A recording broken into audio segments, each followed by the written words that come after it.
Comienza Leliana se mueve con una patinada familiar, un evento deportivo que pretende fomentar la actividad física entre los vecinos y vecinas del municipio. Una patinada familiar que salió desde la plaza del País Valencià reunió a numerosos vecinos que se calzaron los patines y recorrieron las calles del pueblo, dentro de la iniciativa Leliana se mueve.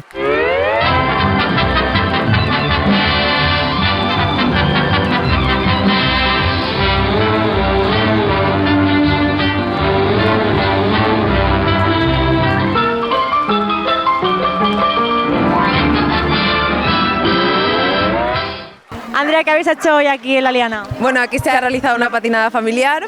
Hemos salido desde aquí, desde la plaza del País Valencià, hemos bajado a la Plaza Europa, se ha hecho un circuito en la plaza, hemos vuelto a subir aquí y aquí ahora la Escuela de la Liana va a realizar una exhibición. Lo hemos pasado muy bien.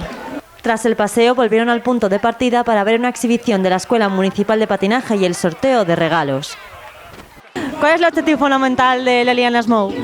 L'objectiu fonamental és treure l'esport al carrer un cap de setmana al mes, des d'ara fins a juny, i principalment és fomentar els hàbits de vida saludable al municipi de l'Eliana per a tindre una millor qualitat de vida, donar a conèixer tot l'esport que es fa a l'Eliana a les escoles esportives municipals i, en definitiva, fomentar la pràctica de l'esport a nivell familiar dirigit per a tots els sectors de la població.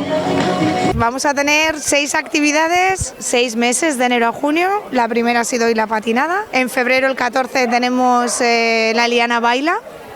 Después, en marzo, tenemos una marcha solidaria. Para abril viene la Chen Gran, Chen Mayor. En mayo, deportes de equipo, baloncesto, básquet, fútbol, todos en la Plaza Europa. Y para el mes de junio y para cerrar, Sport en familia.